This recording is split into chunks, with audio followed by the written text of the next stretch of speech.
Boa tarde a todos. Meu nome é Guilherme Dias. Vai ser uma honra estar aqui com vocês hoje, no meu aniversário, falando de transformações de fase e materiais metálicos. Pois é um assunto extremamente importante para todos nós, engenheiros, principalmente para aqueles que trabalham com metalurgia e materiais. Deixo aqui o meu contato, caso precise. Pode mandar uma mensagem depois, pode vir estar conversando, tirando alguma dúvida, que eu vou estar disposto a conversar com vocês. Eu sou especialista de produto na Gerdau, aços especiais. Em paralelo, eu estou terminando o meu doutorado na Escola de Engenharia Industrial Metalúrgica de Volta Redonda, e eu sou orientado pelos professores Paulo Rangel Rios e Wesley Luiz da Silva Cis.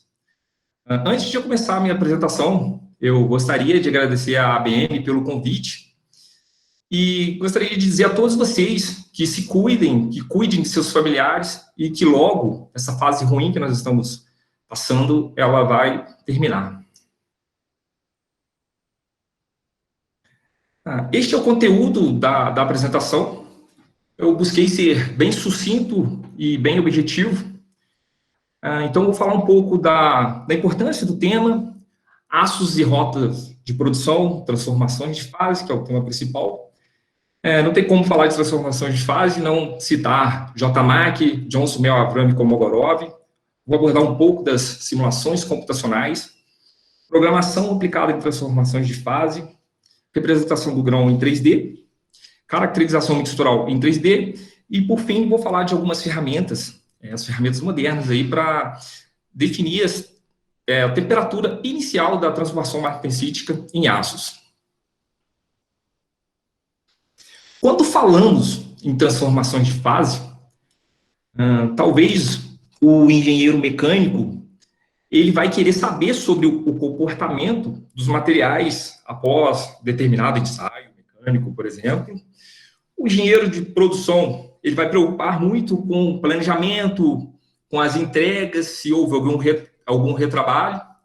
Já o engenheiro metalúrgico e o engenheiro de materiais, ele vai preocupar com a mixtura, pois é a mixtura que vai dar as definições das minhas propriedades finais, do que eu preciso, os meus microconstituintes formados da decomposição austenita, lá na laminação, assim como os grãos recristalizados, a minha martensita decorrente das transformações atérmicas, elas são os protagonistas dessas incríveis transformações.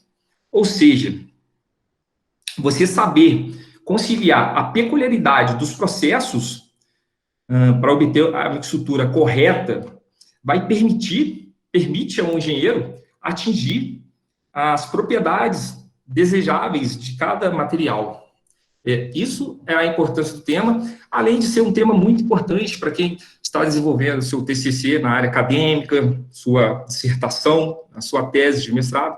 Hoje, no Brasil, temos grandes centros de pesquisa que trabalham com esse tema, e eu particularmente, eu sou muito fã, vale muito a pena.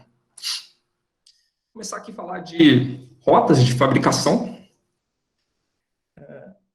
As usinas siderúrgicas, elas são classificadas de acordo com o seu processo produtivo. Normalmente, elas são classificadas em usina integrada e semi-integrada. Na integrada, o produto final, ele tem a participação de toda a cadeia. Começa com a preparação da matéria-prima, sinterização, coqueria, alto forno. Aí você tem as acearias, pode ser a acearia, no caso, LD, e depois vai ter o levantamento contínuo e as laminações. Já na semi-integrada, o meu aço ele vai começar a ser fabricado a partir da sucata. Ou seja, a sucata é o carro-chefe, diferentemente da usina integrada, que o carro-chefe é o minério de ferro, que alimenta os altos fornos.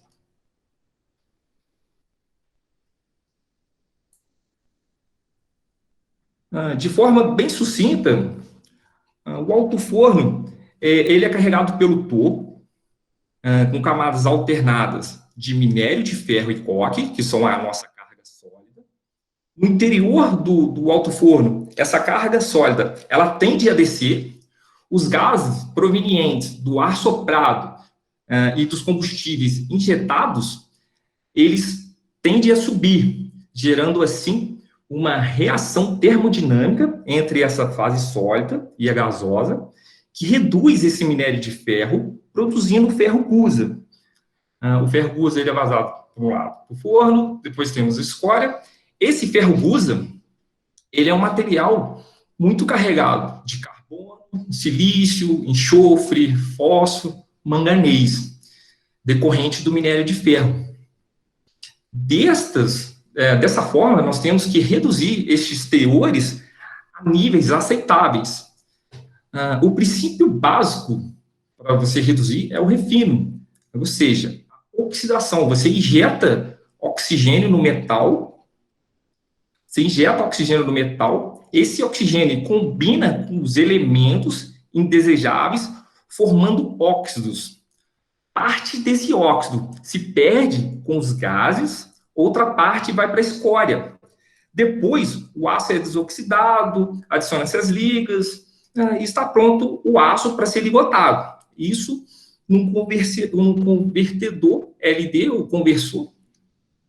E já na cearia elétrica, o principal carro-chefe é a sucata, como disse anteriormente. Você tem a fusão desse material, dessa carga líquida, depois ocorre a oxidação, aí vem o ajuste de composição química, que seria nosso refino secundário, acerto de temperatura, desfuração, você adiciona as ligas para você ter a qualidade do seu aço, dessulfura, tem a desgasificação, aí o aço está pronto para ser vazado e vai ser ligotado, pode ser ligotamento contínuo ou convencional. É nessa etapa que ocorre a primeira fase, a primeira transformação de interesse em metalurgia. Geralmente, esses materiais eles sofrem transformações de fase quando as suas condições termodinâmicas elas são alteradas, como, por exemplo, temperatura, pressão, resultando em reações dos átomos e na diminuição da energia interna do material, tornando-se, portanto, mais estáveis ou de maior equilíbrio termodinâmico. Essas transformações elas podem ocorrer por difusão, assim como pode ser a térmica. Eu vou dar alguns exemplos aqui nos próximos slides, para a gente ilustrar melhor esses assuntos. As transformações elas começam com a nucleação e crescimento. Aqui eu coloquei um exemplo de uma solidificação de uma bolha de sabão. É uma forma de estar solidificando o material, de estar apresentando aqui esses conceitos. O que acontece? Decorrente das variações termodinâmicas, surge na fase que geralmente apresenta maior estabilidade, a fase que está surgindo, ela apresenta maior estabilidade. Desta forma, a fase que já existia, ela tende a se inspirar nessa nova fase e se transformar nela. Assim, ocorre a nucleação, igual vocês podem observar aqui no vídeo, e posteriormente ocorre o crescimento. A nucleação, como o surgimento dos núcleos, eles são aproximadamente esféricos, a partir da matriz não transformada, até você ter totalmente a matriz transformada. A nucleação de uma partícula, ela pode ocorrer de duas formas. Ela ocorre da forma homogênea ou da forma heterogênea. A nucleação que mais ocorre na metalurgia é a nucleação heterogênea. Já a nucleação homogênea, ela se forma no interior do líquido e é bem mais difícil de ocorrer. E a heterogênea, ela se forma nas interfaces com as regiões de alta energia.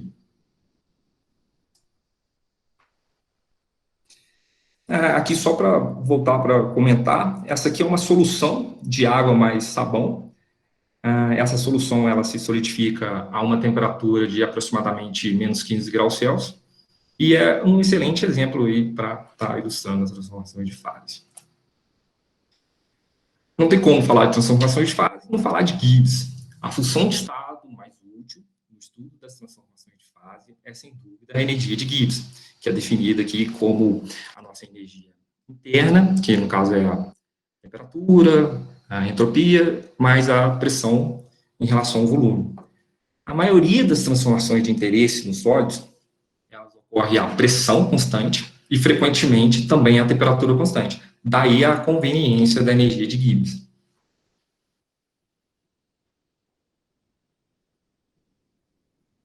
Falar aqui de recristalização e crescimento de grão. Esses materiais, a recristalização e o crescimento de grão, não são considerados transformações de fase. Eu vou explicar o porquê. Mas a maioria dos autores, inclusive, no caso dos meus trabalhos aqui, eu também considero como transformação de fase. Quando o material ele é deformado plasticamente, a maior parte da energia envolvida ela é dissipada na forma de calor. Uma parte é armazenada no material, e, no caso, aumentando a energia interna, o que modifica o equilíbrio termodinâmico. Aqui, no caso, na laminação, quando antes deles serem laminados, você tem os grãos equiaxiais, com a deformação plástica, esses grãos vão se alongando, modificando essas geometrias do material. O alongamento é no sentido da laminação, gerando deformações e discordâncias, possíveis vazios. Já na recristalização, os átomos assumem novas posições, em consequência dos desaparecimento dos defeitos. Ou seja, tem-se a modificação, não pela energia de Gibbs, mas por mecanismos similares às transformações. Por isso que é considerado como transformação de fase por muitos autores. Assim, a recristação e o crescimento de grão não são propriamente as transformações de fase, como comentado. Aqui eu coloquei um GIF de um crescimento de grão. Pode observar que os grãos maiores, eles consomem os grãos menores. Existem hoje vários trabalhos que descrevem esse crescimento de grão. É um assunto muito interessante para todos nós, metalurgistas, também. O exemplo aqui de transformação por difusão. É um exemplo mais comum nas transformações industriais, na decomposição, que é a decomposição da arsenita. Aqui eu vou falar que o diagrama de fase, ele é muito lento na indústria, por exemplo, para você utilizar ele para fins práticos. Ele é inviável. Já a curva TTT, temperatura, tempo e transformação, elas representam a cinética isotérmica da reação. Elas possuem algumas limitações, mas ajuda ao engenheiro a definir que, por exemplo, nesse gráfico aqui, você tem o início da transformação, você vai ter a decomposição das senitas, você vai ter o microconstituinte totalmente de alcenita, e no final você vai ter perlita.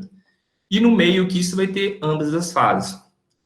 Por exemplo, a eutetoide aqui, você vai ter uma perlita grossa, e quando você tem aproximadamente uns 580 graus, você vai ter formando uma perlita fina.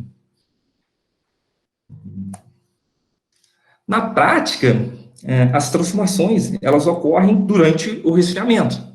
Por isso, nós utilizamos as transformações por resfriamento contínuo.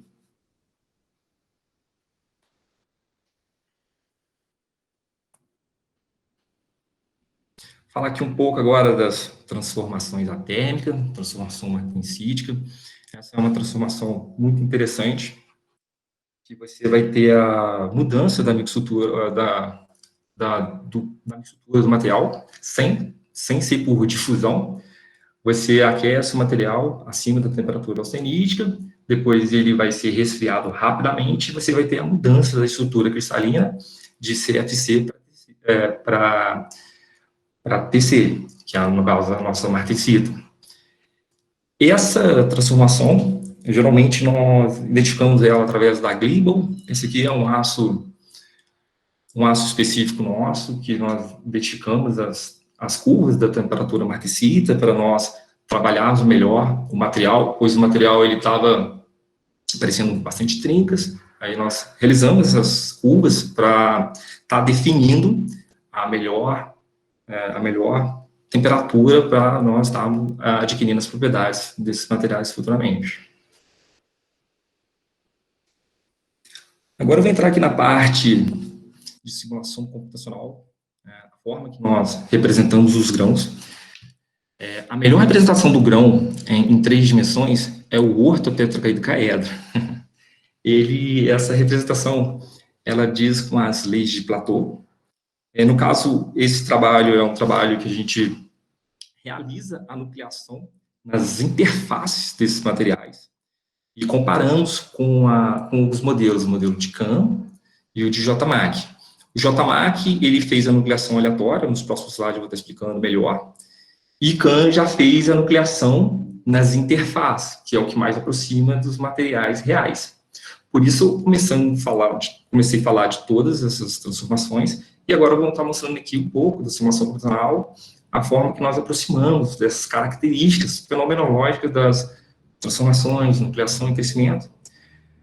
Nós utilizamos alguns recursos computacionais que são para plotar as microestruturas e os nossos gráficos, nós utilizamos o Wolfram Matemática. As microestruturas em 3 dimensões nós plotamos com TechPlot 360. Utilizamos o Visual Studio 2012. Hoje o nosso código ele é desenvolvido em Fortran, só que já estamos desenvolvendo ele em C++, e utilizamos o pacote Office também. Aqui só uma ilustração de alguns trabalhos que representa os grãos. Esse aqui é uma caracterização. Tem um slide que eu vou comentar melhor desse trabalho. Que eu quero mostrar é que os grãos, eles não são regulares. Talvez uma falha dessa aproximação dos ortotetracaedocaedros é que eles são grãos perfeitos. E sabemos que os grãos, eles não são perfeitos. Aqui tem uma ilustração também de uma imagem que nós tiramos da tese de doutorado do André Alves, é um trabalho que ele fez, ele nucleou nas partículas de segunda fase, e aqui, esses contornos de grãos aqui, eles representam essa nossa matriz aqui, desenvolvida em programação. Agora eu vou falar um pouco do modelo de JMAC, que é um modelo muito utilizado desde 1956, é um modelo que nós, pesquisadores, profissionais da indústria, trabalhando com transformações de fase, nós utilizamos. O modelo, ele prevê que a nucleação, ela ocorre de forma aleatória, os grãos são distribuídos no espaço de forma aleatória, e ele utiliza várias geometrias estocásticas, várias relações matemáticas para estar definindo a nossa cinética. Aqui, eu peguei até de um vídeo do meu professor Paulo Rangel Rio, explicando por que os grãos eles possuem a aproximação esférica desses núcleos. E é interessante que você pode observar que esse aqui é um ferro, é uma microestrutura de um ferro puro, parcialmente recristalizado. Vocês notem que eles têm a aproximação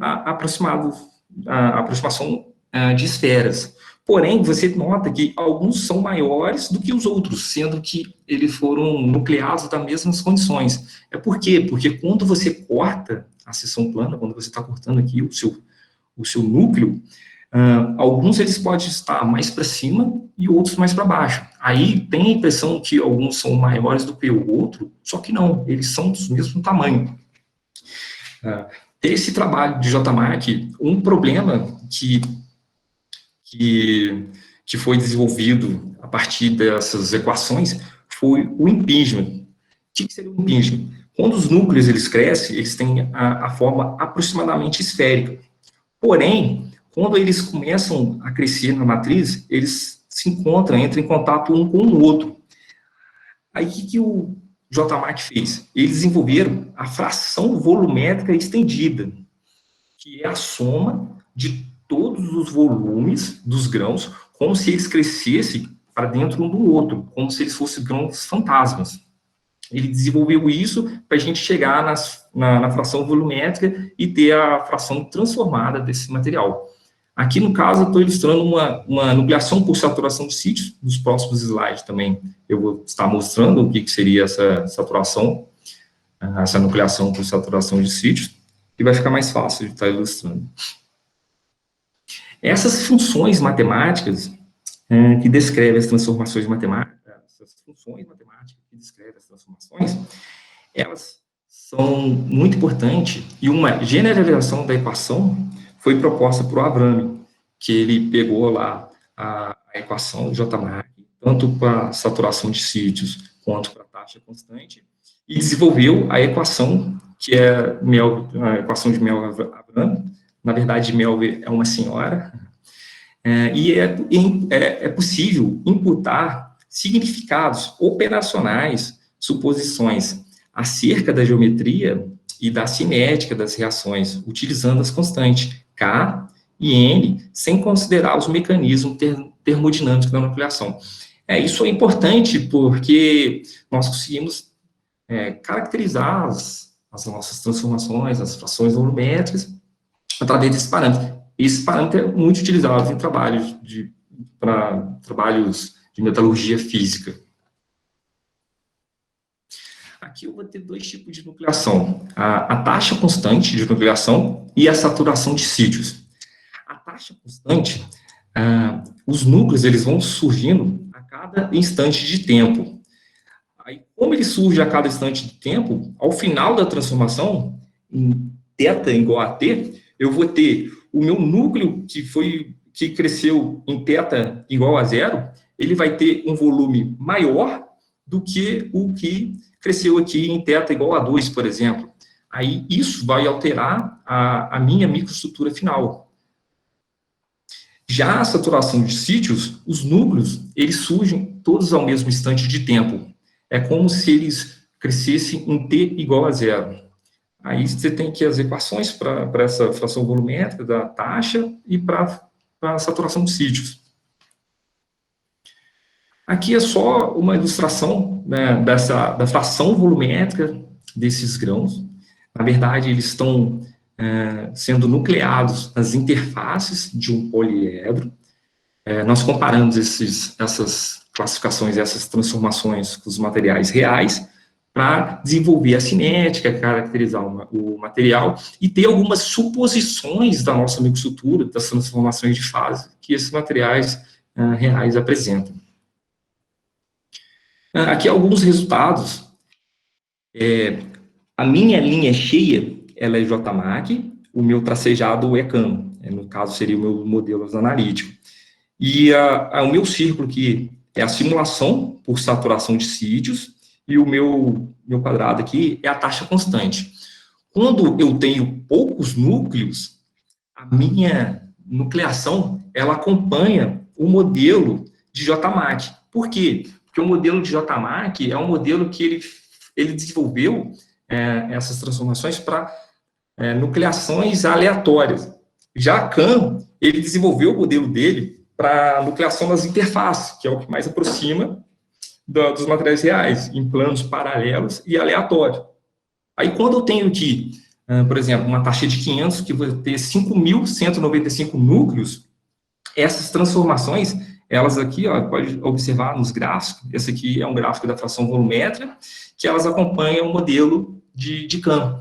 Aqui eu plotei a fração volumétrica, a área interfacial em relação ao tempo, linearizei o duplo log e o caminho microestrutural. Temos outros resultados também, resultados importantes, que vão dizer um pouco o que está ocorrendo com as transformações de fase do meu material, na recristalização, deformação, mas não posso apresentar todos, até porque eu vou defender agora em agosto, e estaria passando por cima das orientações do meu orientador. E deixa eu ver. É interessante falar que a curva é a curva sigmoidal, normal. No caminho, na área interfacial, eu tenho aqui o início da transformação, quando ele atinge um pico, que seria o encontro entre os grãos. Eu tenho aqui a minha transformação, ela perdendo um pouco da cinética, até ela ser totalmente transformada. E à medida que eu vou aumentando a quantidade de núcleos, eu vou diminuindo esse tempo, até pelo fato de eu estar saturando os meus sítios. Vou comentar aqui também do caminho microestrutural. O caminho microestrutural é uma relação de SV, é uma área interfacial, em relação à fração volumétrica. Você tem aqui, no início, a matriz não transformada, até a matriz totalmente transformada. O caminho microestrutural, ele imputa um pouco do caminho, na verdade, dessa cinética dos materiais ao longo da transformação.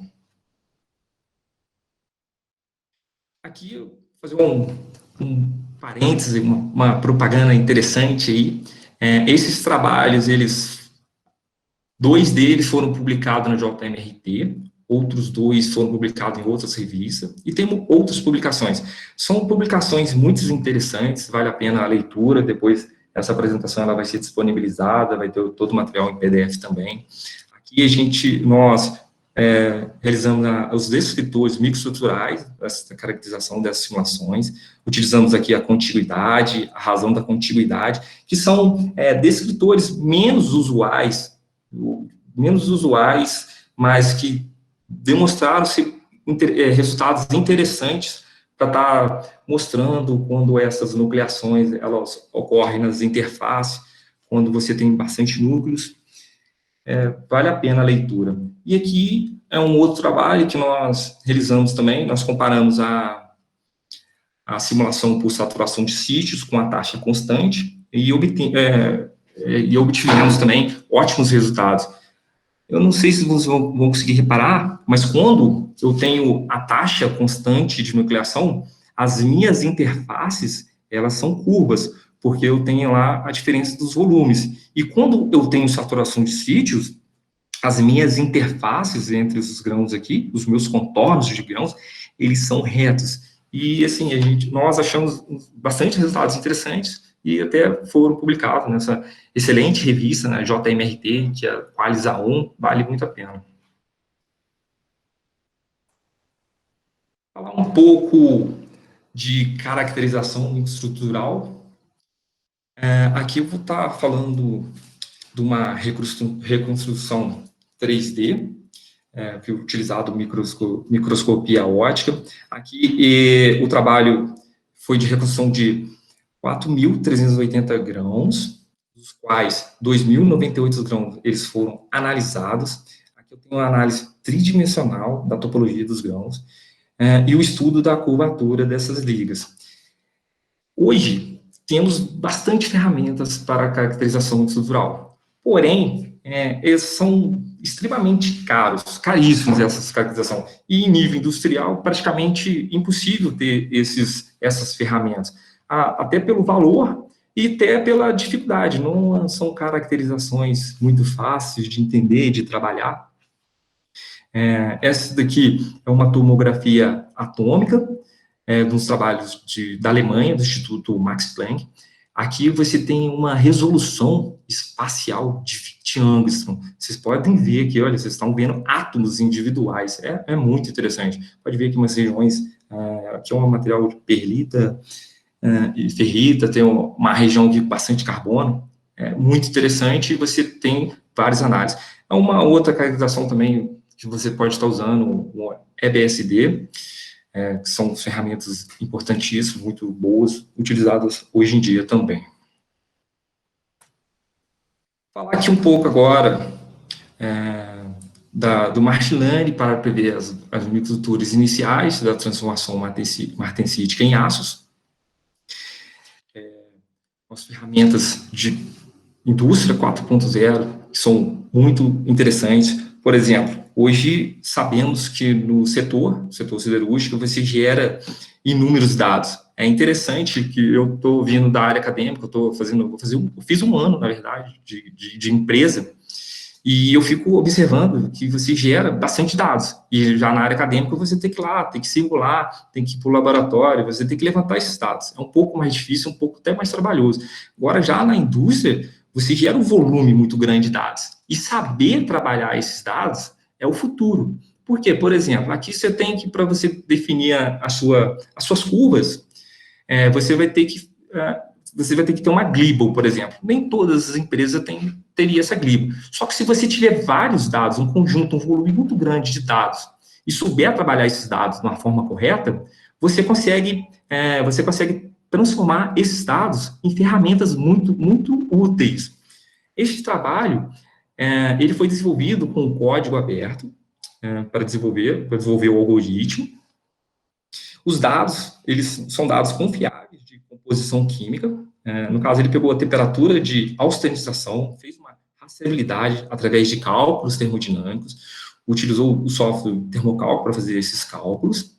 Depois de tratar os dados, eles chegaram a 2.277 entradas de composição química de ligas de ácidos, fez uma correlação aqui linear entre duas variáveis, dos elementos, para avaliar as correlações dos elementos dessa transformação, e utilizou 4 diferentes algoritmos para você ter uma assertividade maior.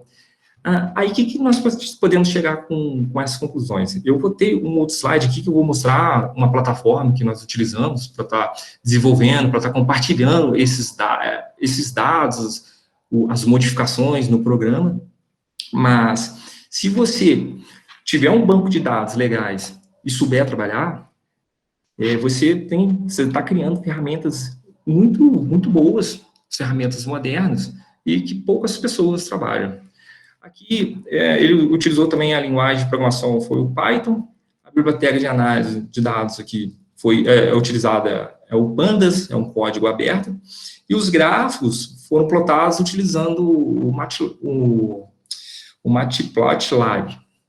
Aqui eu vou deixar aqui as referências, depois você pode estar consultando os trabalhos. E uma plataforma interessante, que talvez poucas pessoas conheçam, é o GitHub, que é um sistema de gerenciamento de projetos e versões de códigos abertos, assim como uma plataforma de redes sociais criado para desenvolvedores. Ele permite que você trabalhe em projetos colaborativos com desenvolvedores de todo o mundo, planejando seus projetos e acompanhando o trabalho.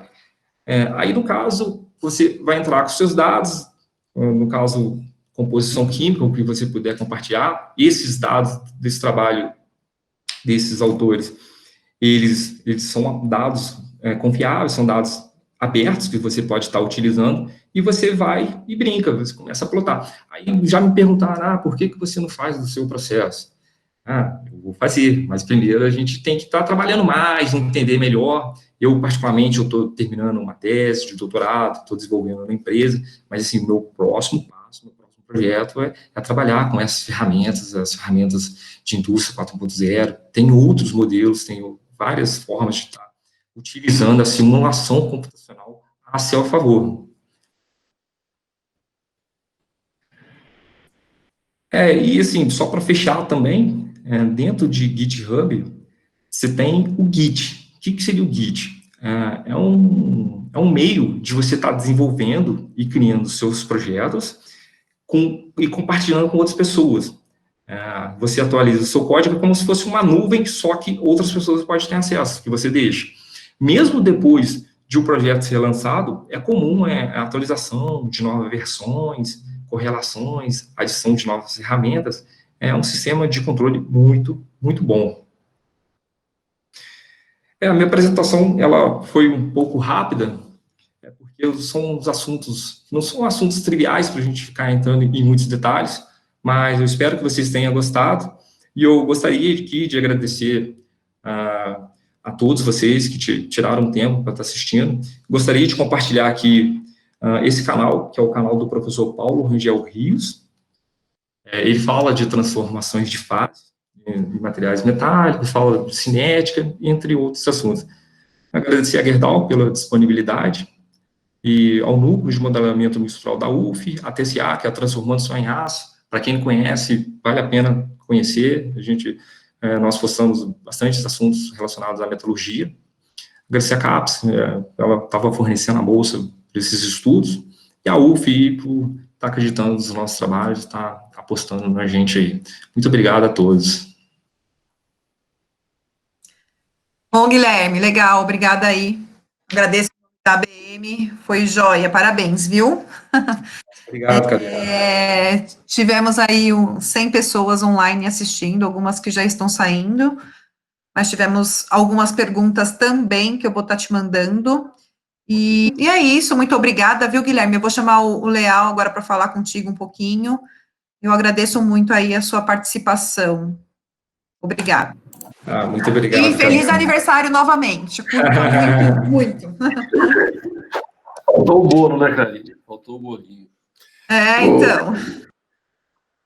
Tem alguns colegas nossos aí assistindo também. Muito, muito importante isso aí para você. Guilherme, depois de uma apresentação dessa sua, eu acho que eu já fui metalurgista. As evoluções, a evolução do meu tempo de escola, de fazer metalurgia, realmente a evolução é muito grande, para melhor, muito melhor, né? Eu acho que hoje as ferramentas que você mostrou aqui, e ter o Rangel Rios lá, com o Marlene, né? Que é seus orientadores, você está muito bem acompanhado. E tem uma escola aí agora, por trás de você também, a Gerdau, acho que você vai poder fazer bastante coisa em benefícios aí da empresa e do desenvolvimento, isso aí tudo é muito importante, né? Essa evolução também foi muito bom. Parabéns para você. Eu gostei que você citou a JMRT, para quem não conhece, a revista da ABM, em parceria com a editora Elsevier, que é editora de ciência e tecnologia na área de metalurgia, materiais, essa aqui é a mais antiga do mundo, hein? E essa revista é um sucesso, realmente. Ela está no Qualis da CAPES, aí, Qualis 1, A1 da CAPES, né? Verdade.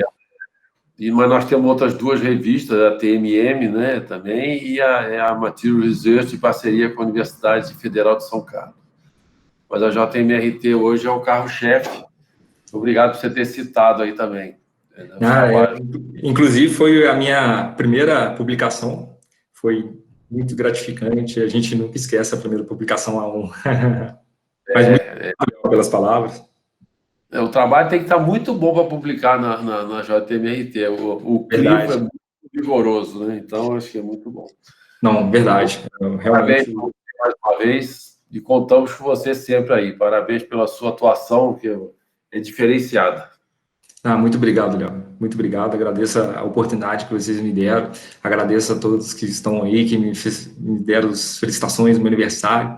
Realmente é um dia importante e estar falando de um tema que me deixa satisfeito de estar trabalhando. Hoje eu estou trabalhando numa empresa muito boa também, que está me dando todo o suporte.